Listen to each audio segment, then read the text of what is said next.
Donc, bonsoir, vous écoutez Radio Z, nous sommes au Chabada à Angers pour interviewer un chanteur américain très connu dans le monde du folk rock. Il vient chanter son 5e album avec 14 chansons. Cet album aborde plein de sujets, il est politiquement engagé, je parle bien sûr de Kevin Morby. Hi, how are you? Good, how are you? How do you feel before the concert?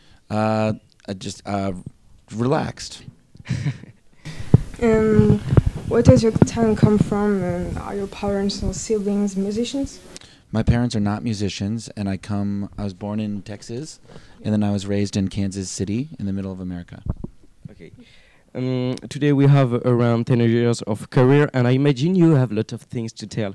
At the beginning of your career, in 2009, you were in the band named Woods.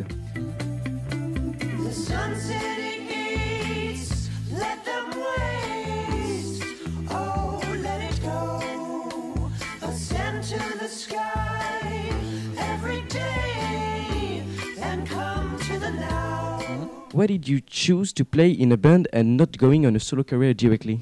Well, they were already a band, and I was living with them at a house in Brooklyn, and they needed a bass player, and they asked me to be in the band, and I was pretty young, and I don't think brave enough to make music on my own, so they asked me to be in the band, and that's how I began playing music with them, and that's sort of the first my first introduction into touring and to playing live.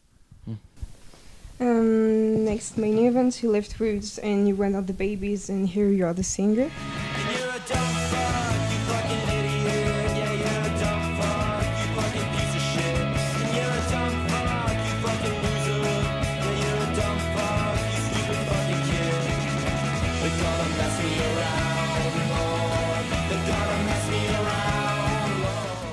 Why did you become a singer when you were a bass player? Why go from bass player to singer?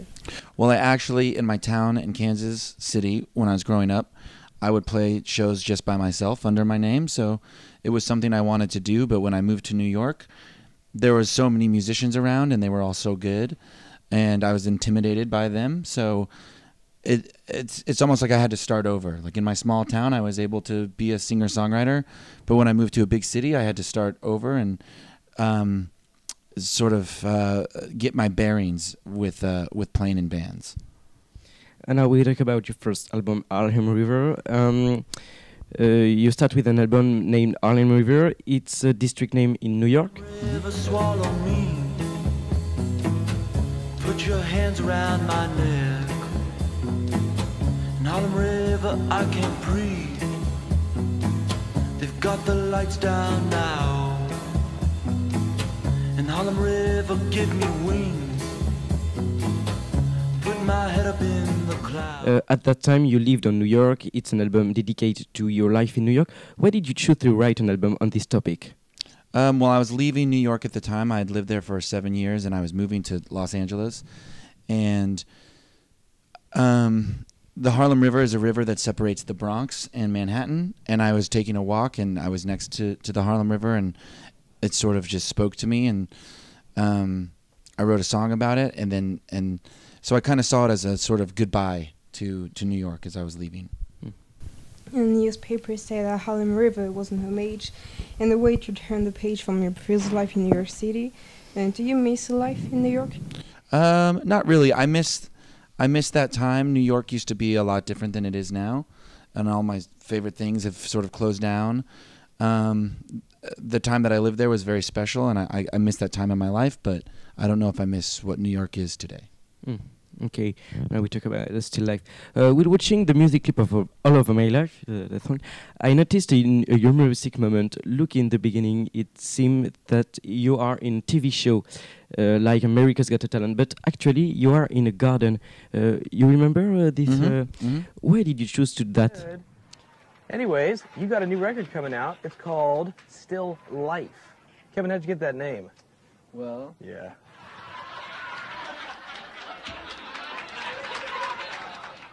Did you have fun recording it? yeah. You did? Isn't that something else? Well, anyways, Kevin, before I let you go play, you think you'll be hanging up that guitar anytime soon? I don't think anytime soon. I didn't think so either. Kevin, why don't you go ahead and play us a little song, especially for these beautiful people here. Kevin, take it away.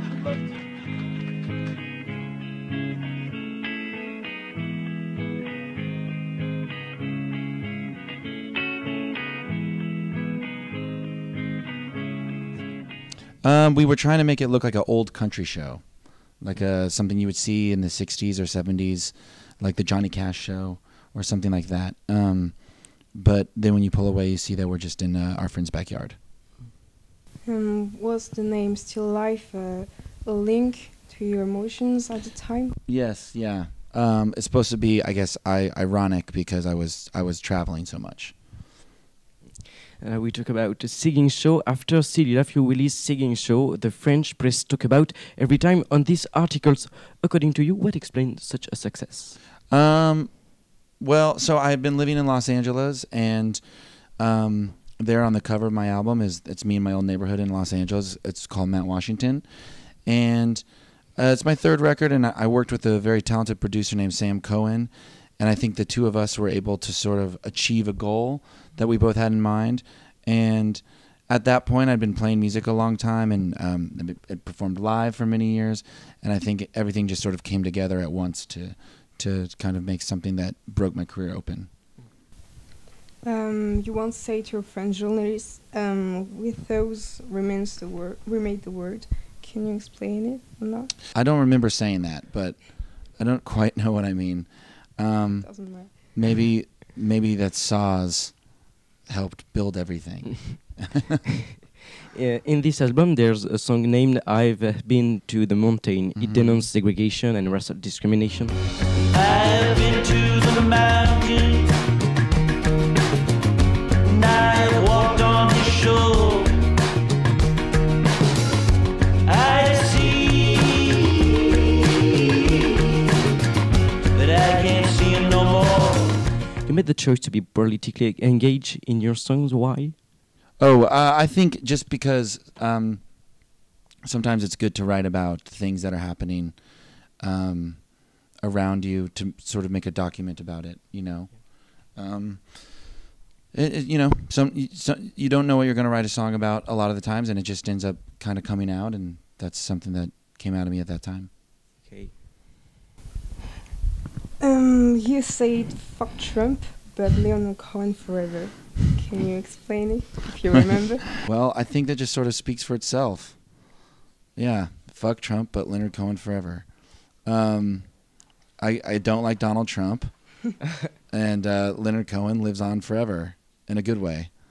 Yeah, I guess that's what I mean. You think that music will politics, that artists will speak more and more openly to defend themselves from a man like Trump. Why? Yeah, I think just because someone like Donald Trump he has no filter, you know, I guess. And he's sort of broken American politics in a way. And Trump is outspoken, so I think people are very outspoken against him. And I don't know, he's kind of a crazy guy. So it gets a lot of people mad. Then, apart from Bob Dylan and Leonard Cohen, are you inspired by international stars, mostly more famous than them? Or who are your inspirations in music? I like them a lot. I like Leonard Cohen and Bob Dylan and Lou Reed and Nina Simone and Patti Smith, Townes Van Zandt. The list goes on and on. Now we talk about your new album, Oh My God. You said you grew up in a village where religion was very present. Is it a kind of tribute to your youth, even if your parents were not practicing? Because on your song, Oh My God, you talk about religion. Mm-hmm. Yeah, I think for me, since I didn't grow up in the church but around the church, it was always sort of fascinating to me. Whereas maybe if you're someone who grew up in the church, you would be irritated by it or sick of talking of it. But for me, it was always just this thing that I wasn't a part of that sort of seemed like this big fairy tale to me or something. And then, you know, in America, religion is everywhere. It's very God-fearing. It's very fear-based in a lot of ways. And again, having not grown up in that, but around it, it was always just like I was taking note, and this album is, I guess, it's a lot of those notes.